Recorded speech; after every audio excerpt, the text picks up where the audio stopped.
네, 현재 서울광장에선 국정원 정치개입 의혹 사건을 규탄하는 대규모 촛불 집회가 열리고 있습니다. 이 자리엔 열흘째 장외투쟁을 이어가고 있는 민주당 의원들이 대거 참석했는데요.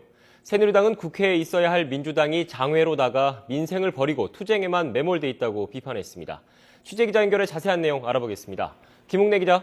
네, 김웅래입니다. 네, 민주당 의원들이 대거 촛불 집회에 참석했다면서요. 네, 김한길 대표와 전병헌 원내대표 등 민주당 지도부와 의원들이 대거 촛불 집회에 참석했습니다. 오늘 장외 집회를 여야 대치 종국의 분수령으로 판단하고 지난주와는 달리 시민단체와의 연대를 강화한 겁니다. 촛불 집회에서는 전병헌 원내대표가 시민들을 상대로 국민의 명령을 따라 국정원 국정조사를 훌륭히 이끌어 유린된 민주주의를 회복할 것이라고 말했습니다. 이를 위해 원세훈 전 국정원장과 김용판 전 서울경찰청장은 물론 새누리당 김무성 의원과 권영세 주중대사를 꼭 증언대에 세울 것이라고 밝혔습니다. 전 원내대표는 이어 정부의 세제 개편안으로 중산층의 세 부담이 더 늘어나게 됐다고 비판하고 반드시 막아낼 것이라고 강조했습니다. 앞서 국정원 정치개입 의혹 사건에 대한 진상규명과 국정원 개혁 등을 위한 2차 대국민 보고대회에서는 김한길 대표의 인사말이 있었습니다.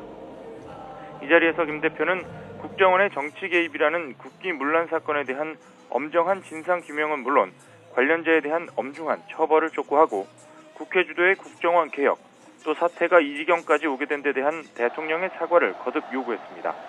오늘 대국민 보고대회에는 민주당 의원 127명 가운데 115명이 참석했으며 전 대선 후보로서 참석 여부에 관심을 모았던 문재인 의원은 참석하지 않았습니다. 네, 민주당의 이런 장외 집회에 대해서 새누리당은 어떤 반응을 내놨습니까?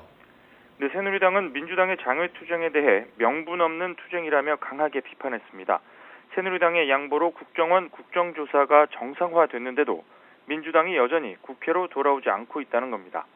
특히 민주당이 시민단체 주관의 촛불 집회에 대거 참석하기로 한 데 대해서는 민주당이 민생에 쏟아야 할 힘을 촛불 집회에 쏟고 있다고 지적했습니다. 또 민주당은 여론조사 결과 장외 투쟁에 대한 지지율이 30% 정도에 불과한 점을 명심하고 하루빨리 구태 정치의 산물인 장외 투쟁을 접고 국회로 돌아와 민생을 챙겨야 할 것이라고 강조했습니다. 지금까지 YTN 김웅래입니다.